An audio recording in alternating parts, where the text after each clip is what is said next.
I'm Walter Cronkite. Today, the 20th Century presents its regular feature, Man of the Month. This month, while diplomats traveled and statesmen pondered, a frail man with a wispy beard in the drab, dug-in city of Hanoi held many of the answers to President Johnson's worldwide peace offensive. His name was Nguyen Sinh Cung when he was born 75 years ago. Today, he is Ho Chi Minh, the president of North Vietnam.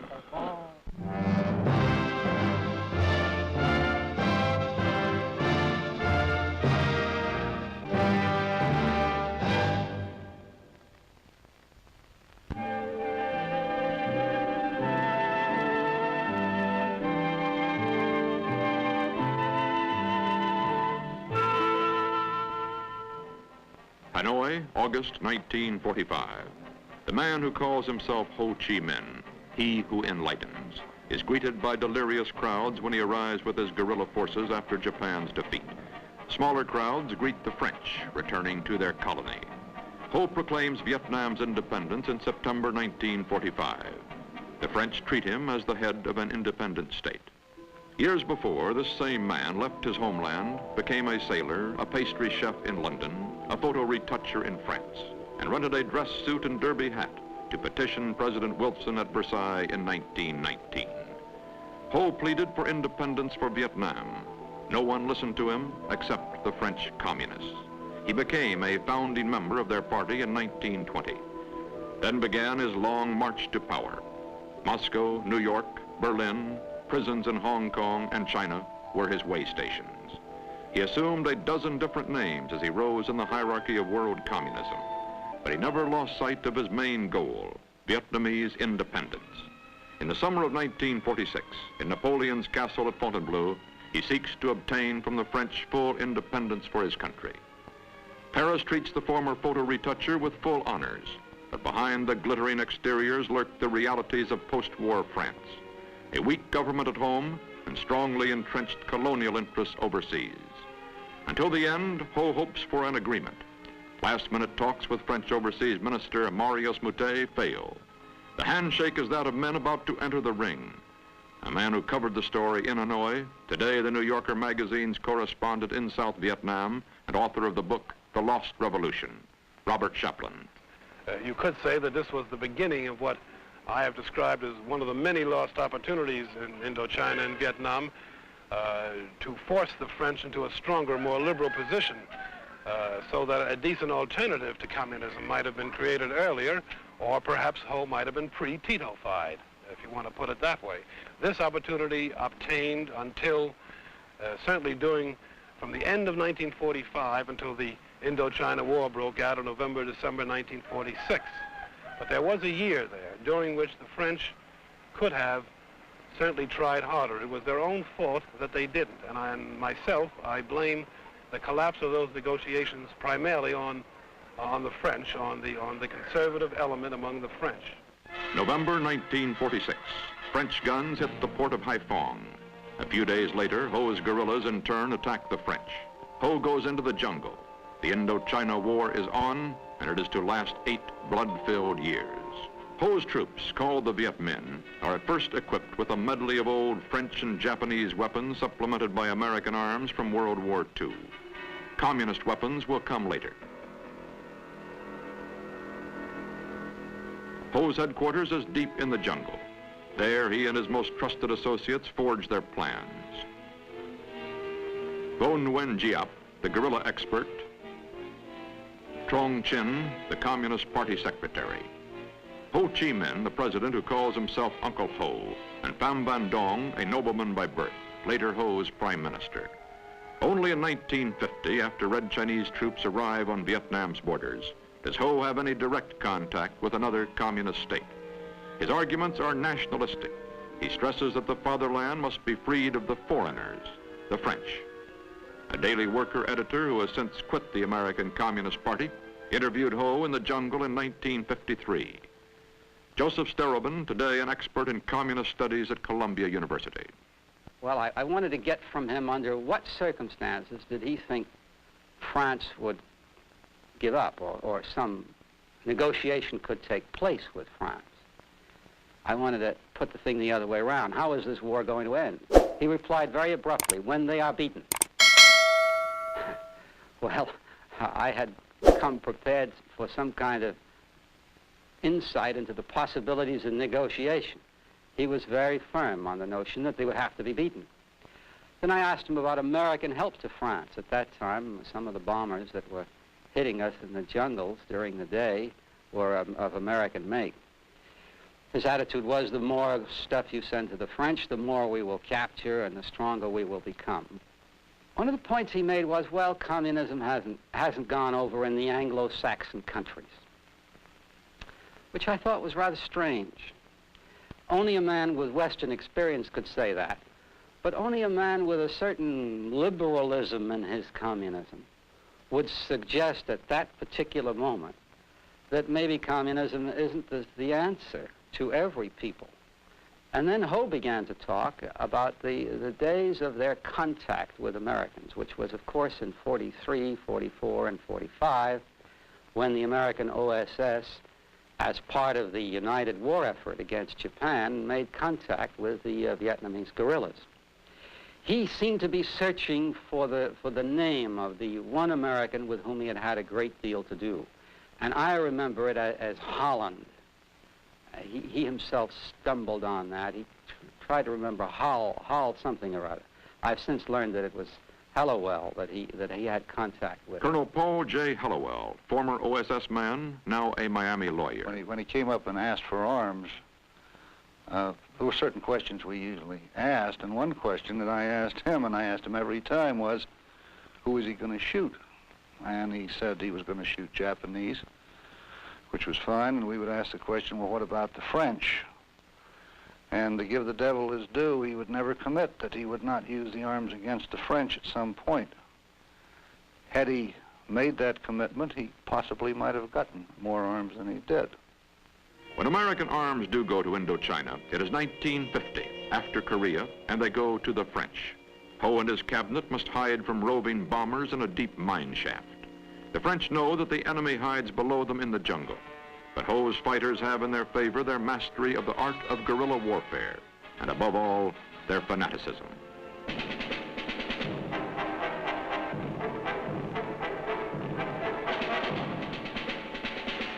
In a final attempt to trap the elusive Viet Minh, the French decide to tempt Ho's forces to fight in the open. As bait, they offer the elite of the French troops in Indochina in an isolated valley called Seat of the Border County Administration. In Vietnamese, Dien Bien Phu. Spurred on by Ho, the Viet Minh forces accept the French challenge. The experts had predicted that no one could drag artillery pieces and tens of thousands of shells through roadless jungles and across swollen rivers. The Viet Minh take the French position after 56 days of continuous assault. As the battle unfolds, Ho sends a message to his troops. The enemy will struggle with all his might. We must therefore double our efforts and be resolved to win total victory.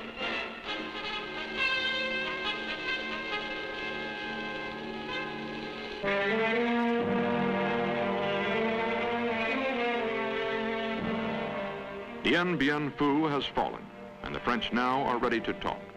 They agree to a peace conference in Geneva, May 1954.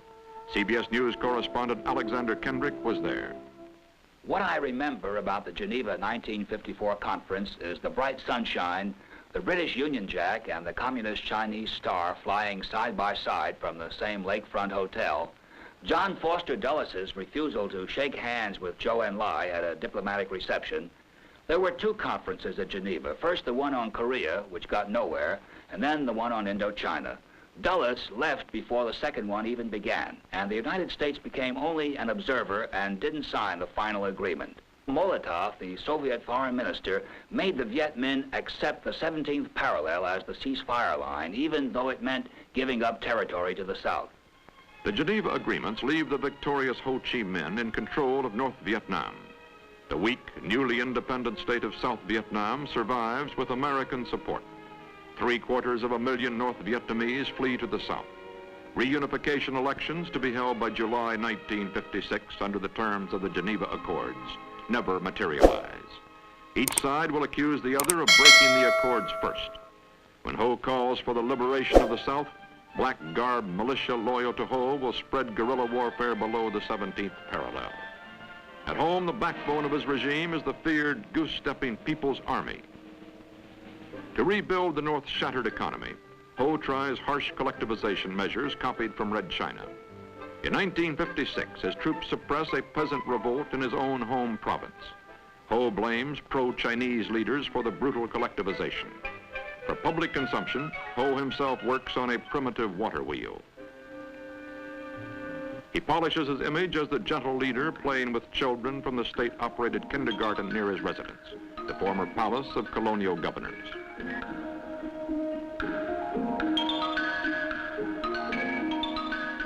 What about the man behind the image?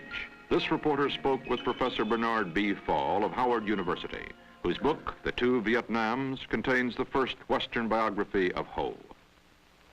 If Ho Chi Minh were a Westerner, he would probably be known as the best public relations conscious Western ruler in the world. He is extremely response conscious.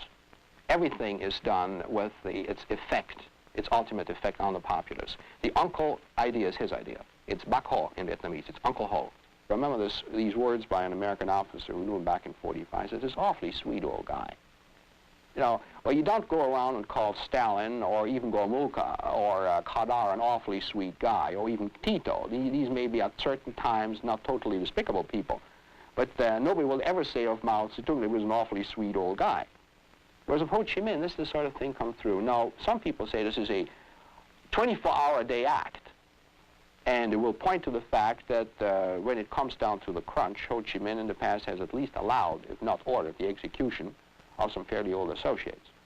But Ho Chi Minh has succeeded in preserving, in keeping a distance from all this. It's always the assumption, if only Ho Chi Minh knew, these things wouldn't take place. And this has really been a fantastic performance in this particular sense. Nothing that ever happens in North Vietnam that's bad reflects on Ho Chi Minh as a person.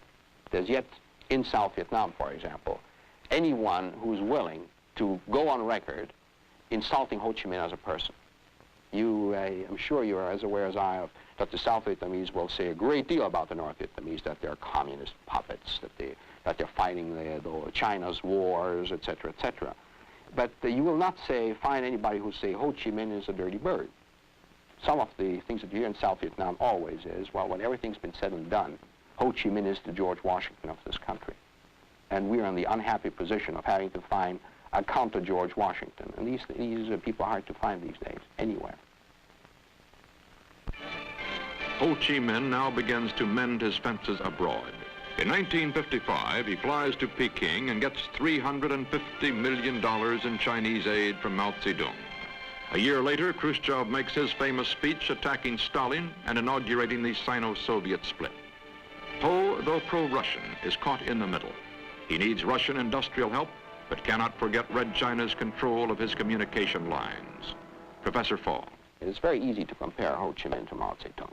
You are two Asian leaders, two old apparat boys, etc., almost of the same age, by the way.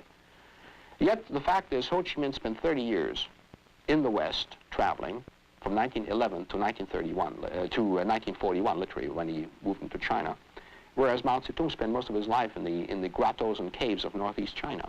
Ho Chi Minh has seen the French in France, he's seen the British in Britain, he's seen the Americans, presumably, in perhaps New York and Boston. I'm sure in New York he saw more than Harlem. In other words, I don't feel that the problem of not understanding what the United States is about is really the problem with Ho Chi Minh. It may come with the junior leaders. The junior leaders, of course, have spent most of their life in isolation, but not Ho Chi Minh. His junior leaders, Pham Van Dong, Prime Minister, intelligent and tough, General Giap, Defense Minister and Armed Forces Chief, a popular man, but in communist countries, military men rarely become politicians. Lê Duan, the Communist Party boss, during the French War, top party leader in the South. And there are others, such as Trong Chin, whose adopted name, Long March, shows his Chinese allegiance. While the political struggle continues, communist aid and free world trade flow through the port of Haiphong. Government sources say that ships from 25 non-communist nations called on the port, bringing in machinery needed for the country's industrialization drive and exporting its coal. According to Secretary of State Rusk, no strategic items are traded, however. Ho realizes that only industrialization can strengthen his food-deficient country. But to industrialize, one must have trained workers. Soviet bloc and Chinese experts and economic aid of over $1 billion have poured in over the past 10 years. In most cases, this is still an economy which depends on coolie labor. Modern factories are built by hordes of human ants.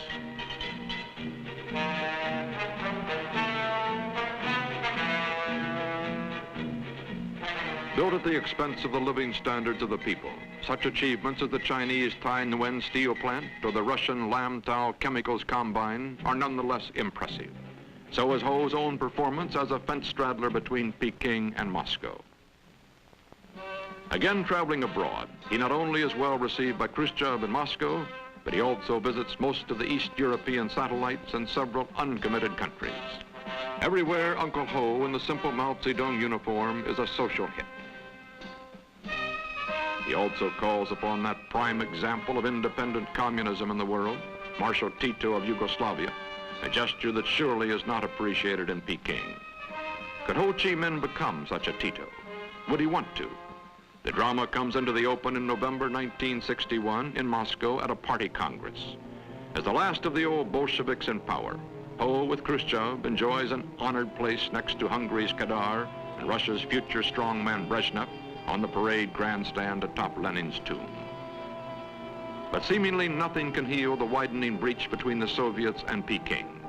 The Chinese are hell-bent on proving that their type of militant communism is the only true path to victory over the capitalist world. They openly call for a repudiation of the Soviet leadership by the world's communist parties. Ho and his party are at a crossroads. The old leader rises and in a quavering voice pleads for reconciliation between the two brother parties. But the Chinese stomp out and expect the North Vietnamese to follow suit. Ho leaves the Congress, but instead of going home, he travels about Russia and finds time to dance with the students at Minsk High School. CBS News chief European correspondent Charles Collingwood asks British scholar P.J. Honey of London University about Ho and the Sino-Soviet split. Obviously, he's interested in the Sino-Soviet dispute. He has walked his tightrope. He has moved closer to China or to Russia as the occasion demanded. But this is really something outside. He's only interested in it insofar as it affects the running of his state and the execution of the policies of that state. I would describe him as a communist, but primarily as the ruler of North Vietnam. In other words, they're prepared to kowtow to the Chinese, but if the Chinese start intervening in North Vietnam, then the Vietnamese are not prepared to stand this. All that Peking has offered North Vietnam so far is a great deal of bellicose speeches. Professor Fall. You can just visualize a meeting of this small in-group and the Muscovites saying to the Pekingites in the group, you see what we got from all your soft from your big talk? We got bombed by the United States. We're now embroiled in an open-ended war because the war is open-ended on both sides. What about the possibility of Peking raising volunteers, unquote? That is always possible, but again, Giap has enough troops to feed into South Vietnam for the next 5 or 8 to 10 years while they're running out of troops in the north. Here again, we speak of, after all, of an almost a 500,000 man army, which has more than 1 million men of trained reserves. And they feed them in at the present rate of about 40,000 troops a year. So they can go on for a long time. In the meantime, however, the North Vietnamese are intervening on their own in South Vietnam.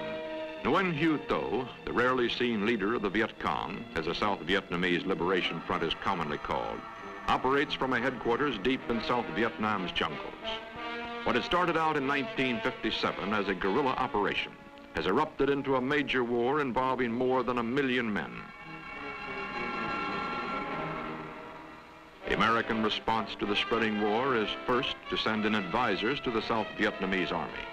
When this proves insufficient, President Johnson orders the bombing of North Vietnam in February of 1965 and the landing of American military forces in March. In April, he offers Ho unconditional discussions, as in 1946, there were perhaps missed opportunities on both sides. But Ho's counteroffer, in the form of 4 points, is tantamount to a demand for Western surrender. Apparently, like the French, the Americans must be totally defeated, as American air power systematically destroys North Vietnamese military targets. Ho's country becomes a country once more at war. Children are evacuated from Hanoi, and North Vietnamese anti-aircraft guns and Russian SAM missiles take their toll of American warplanes. Then comes the pause in American bombing of North Vietnam, December 24th, 1965. But Hanoi still lives in fear of U.S. airstrikes. Ho again makes the rounds of his troops, playing the old role of kindly uncle. He still counts on more plentiful Soviet support. Such aid was promised by Soviet Premier Kosygin back in February 1965 and by Russian Party Secretary Shalepin in January 1966. Their councils of moderation were violently attacked by Peking, while Hanoi remained silent. This may be an indication that Ho has swerved toward Peking, or as some observers feel, that he no longer is in control of the situation or is in failing health. Professor P.J. Honey. Physically, I think he's probably still reasonably healthy. But mentally, he's been on the slide for at least 18 months. He is, as far as I can make out, subject to periods of lucidity, but in between these, he's not really in control of his mental faculties. Consequently, when people visit North Vietnam, if he happens to be in good form, Ho Chi Minh is marched in and he talks to them, he has his photograph taken with them, he impresses them with his vitality and with his sense of humor. But I don't think any longer he is allowed to take major political decisions. One of the Western journalists to see Ho Chi Minh most recently found no evidence of any senility. British newspaperman James Cameron. The door opens and in comes none other than Uncle Ho himself, looking, I must say, in uncommonly good form for a man of rising 76. He moved over without any sort of introduction and sat down, poured himself a bottle of beer, and started to smoke what must have been about 200 cigarettes. And, well, if indeed it is the case that he's paraded in his few lucid moments, this must have been certainly one of them, because he gave me the impression of being physically very active. And certainly, in no sense did he talk like a gaga old character. But it is quite true to say he wouldn't talk about politics. When he came over, first of all, he wouldn't be photographed properly. He says, "Today I don't feel photogenic." And he sat down. I said to him, "You know, you're the most photogenic old man in Asia. Well, you know this." He said, "Not today, I'm not." Perhaps as often in the past, when in a difficult situation, Ho prefers to let the younger leaders bear the brunt of the unpopular decisions, while he keeps up his kind old uncle image. Professor Fall. Ho Chi Minh personally told me, he says, well, it took us 8 years to lick you, the French. It'll probably take us 10 years to deal with the Americans, but we'll hold out. Well, the fact is, what he never realized, that the Americans aren't just 3-4 times stronger than the French, but something like 10th to the power of the French. To give you a precise example, the French had a total combat air force of 200 airplanes. The United States uses 300 airplanes a day in some of those major raids. So very obviously, there's a great deal of agonizing reappraising going on in North Vietnam. So Ho Chi Minh makes those mistakes. But internally, what sounds to us as being extremely harsh or rough, you know, the American imperialists must leave Vietnam, that's what his people likes to hear. This is the sort of old give 'em hell Harry of President Truman. And of course, they are up against the biggest power in the world, and there are 18 million people. Ho Chi Minh is of the blood, sweat, and tear school. You don't fight a revolution for 30 years getting clobbered at every turn until finally you come out on top without being of the blood, sweat, and tear school. It's dangerous to second think or to second guess a man like Ho Chi Minh. Yeah, they're much more complicated than that.